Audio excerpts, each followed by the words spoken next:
Bonjour à tous, je vous invite à vous abonner à cette chaîne, à aimer, à partager, à commenter ces vidéos, c'est très important. C'est une manière de nous soutenir. Merci à vous tous. Une convention citoyenne sur la fin de vie a commencé ses travaux début décembre 2022 et l'objectif était de réfléchir s'il faut légaliser l'euthanasie ou non en France.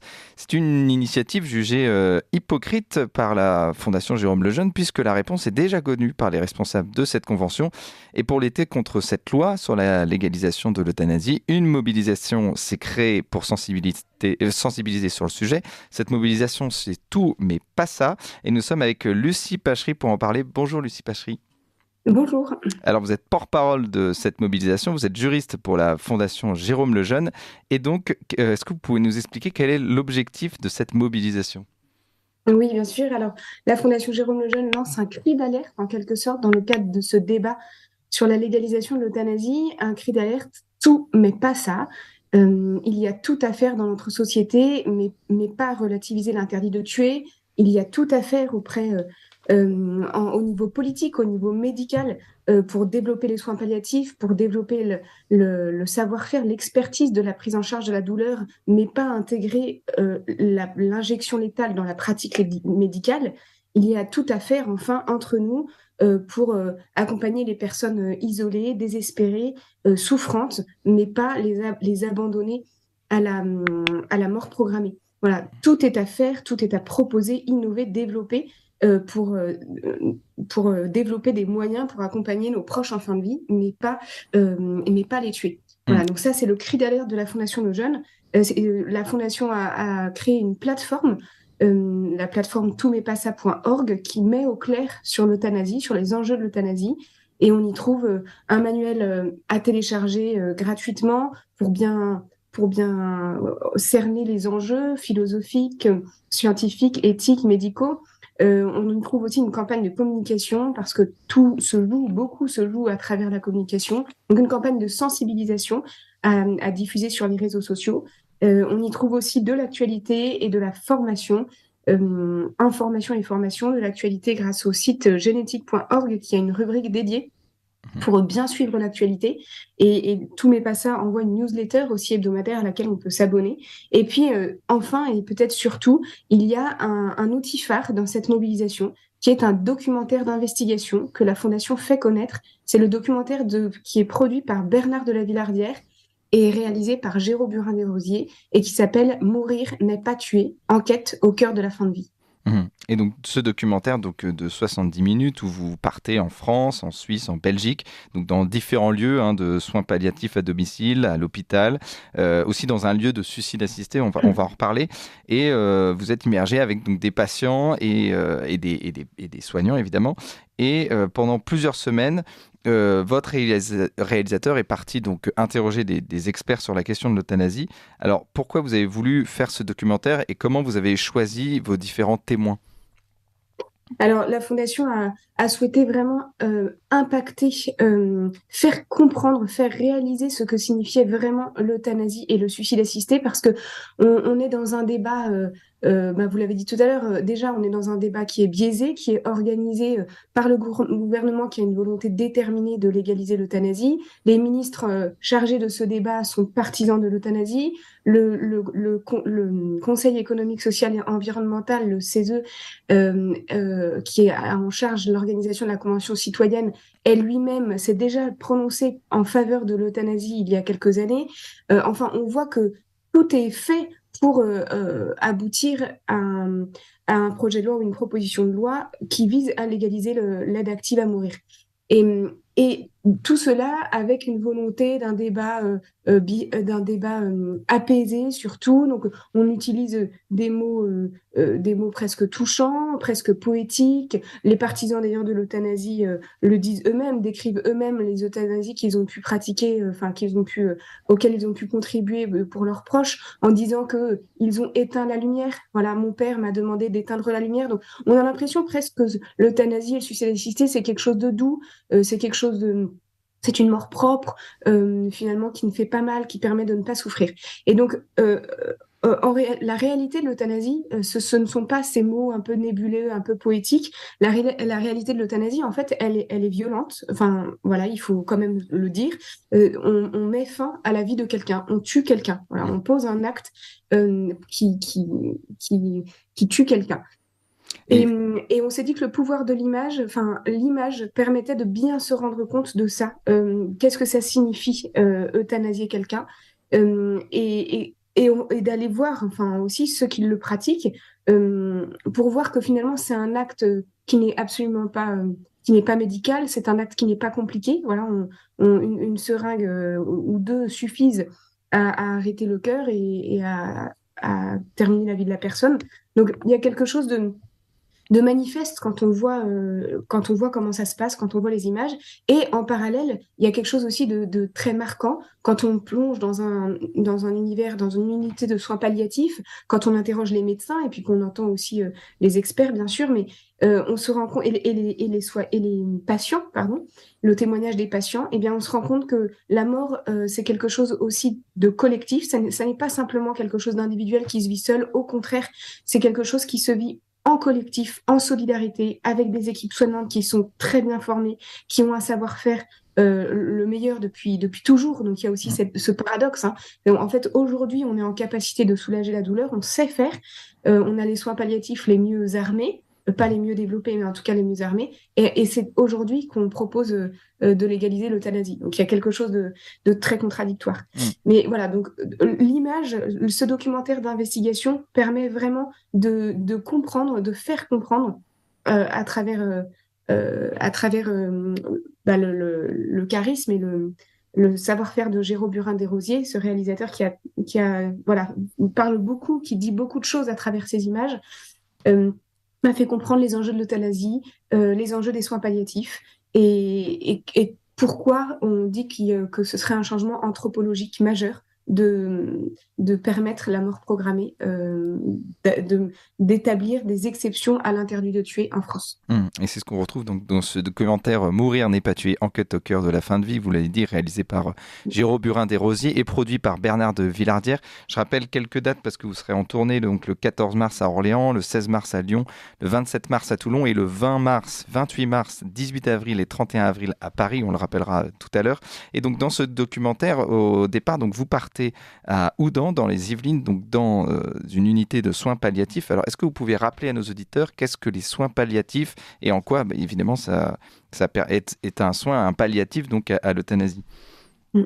Alors, les soins palliatifs, ce sont des soins actifs et continus qui sont apportés à des personnes souffrantes ou en fin de vie. Ce ne sont pas forcément que des personnes en fin de vie, hein. Ce sont aussi des personnes qui ont des maladies chroniques, mais qui, dans les deux cas, que ce soit des personnes souffrantes ou en fin de vie, qui permettent d'apporter une meilleure qualité de vie, un confort de vie. Voilà. C'est ça le but des soins palliatifs, c'est d'apaiser la souffrance physique ou psychique et de diminuer la douleur. C'est une approche globale de la personne et c'est ça qui est extrêmement important et touchant. On le voit dans le documentaire, dans les soins palliatifs, c'est que vraiment la personne est accompagnée dans sa globalité, dans ses dimensions médicales évidemment, mais aussi spirituelles. Aussi, souvent les personnes parlent beaucoup de leur famille, les proches sont extrêmement importants et aussi sont accompagnés aussi dans le cadre des soins palliatifs. Mhm. Et ça fait 30 ans, en fait, que ces soins palliatifs ont émergé en France. Et ça fait 30 ans que la France a décrété que les soins palliatifs étaient une mission de service public. Et la loi de 99 a vraiment souligné et créé un droit d'accès universel pour tous les Français qui en ont besoin à ces soins palliatifs. Et c'est le premier scandale politique en fait de ce débat sur la légalisation de l'euthanasie, c'est que ça fait 30 ans en fait qu'on nous parle des soins palliatifs, que les soins palliatifs sont une médecine spécifique, compétente, presque d'excellence. Euh, et, et on voit que 30 ans après, eh bien, seuls 30% des patients français qui ont besoin de ces soins palliatifs y ont réellement accès et que 26 départements en France n'ont pas d'unité de soins palliatifs. Donc on voit qu'on est très loin de l'application effective de ce droit d'accès dont disposent les Français. Mhm. Voilà. Et malgré les plans nationaux de soins palliatifs qui ont été décrétés par le gouvernement, on en est quand même au 5e plan national de développement des soins palliatifs en France. Eh bien, le budget octroyé dans le cadre de ce plan national est de 171 millions d'euros, alors que les professionnels des soins palliatifs expliquent bien que pour que ces soins palliatifs soient réellement effectifs et accessibles, eh bien, il y aurait besoin d'un budget de 800 000 euros. Donc, 800 millions d'euros, pardon. Donc on voit bien que le delta est énorme et on peut se poser la question de la réelle volonté politique de développer les soins palliatifs.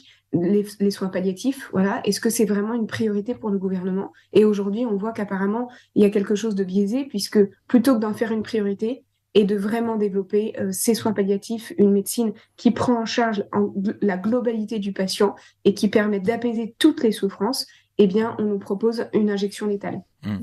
Et justement, dans ce documentaire, on voit ces personnes qui souffrent. Hein. Il y a des gens qui sont en colère, ils sont dans une impasse aussi parce que ils sont pas en train de mourir, mais ils souffrent énormément. Ils disent j'en peux plus, je suis au bout du rouleau. C'est des témoignages qui sont très, très, très marquants, très parlants.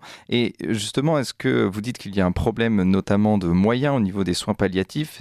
Et le problème, ça serait que finalement l'euthanasie vienne en fait pallier justement à ce manque de moyens et être une proposition face à ces personnes qui ne sont pas en fin de vie, mais qui souffrent énormément et qui sont dans une impasse et qui pourraient donc choisir l'euthanasie au lieu des soins palliatifs. Oui, tout à fait. Alors, il y a deux choses qu'il faut souligner. C'est que, d'une part, c'est le médecin interviewé dans le documentaire qui le dit, donc qui est médecin dans cet hôpital à Oudan, qui exprime bien le fait que si on légalise l'euthanasie, ce sera la mort des soins palliatifs. Voilà. Si on met en place, si on permet une injection létale, une mort programmée, eh bien, les soins palliatifs n'auront plus de vocation. Les patients presque considéreront que ces soins palliatifs ne sont pas utiles. Et d'ailleurs, on le voit bien en Belgique. On a aussi évidemment des médecins belges qui prennent la parole. Et les médecins belges le disent qu'aujourd'hui, en 20 ans de pratique de l'euthanasie en Belgique, les soins palliatifs ne sont plus compris. Les patients ont l'impression que les soins palliatifs, c'est là où on souffre, où vraiment ce sont les personnes qui veulent absolument souffrir jusqu'au bout, qui vont en soins palliatifs, puisque l'injection létale, finalement, est plus rapide et puis donne le sentiment, donne l'illusion qu'on va éviter des souffrances par anticipation.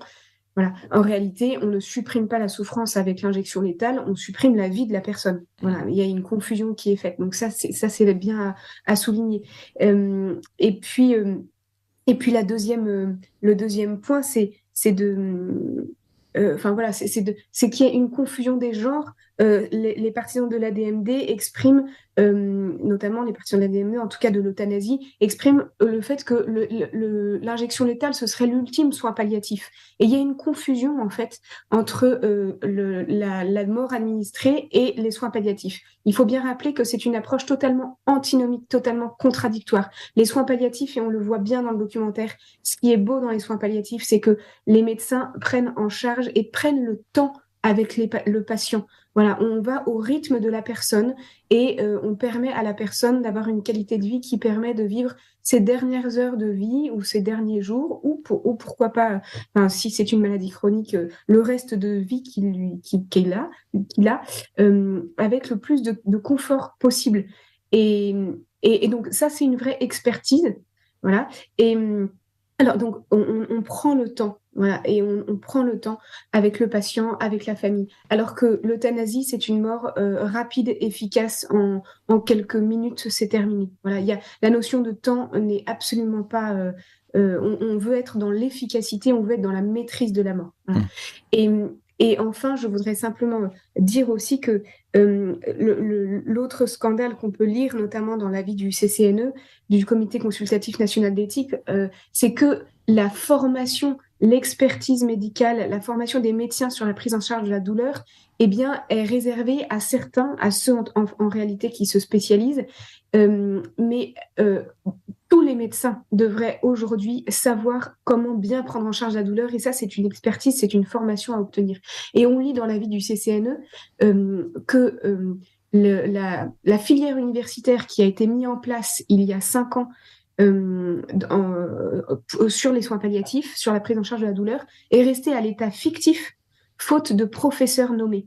Voilà. Et quand on lit ça, on se demande vraiment où est la volonté politique de vraiment armer les médecins pour permettre à tous les patients de ne plus souffrir.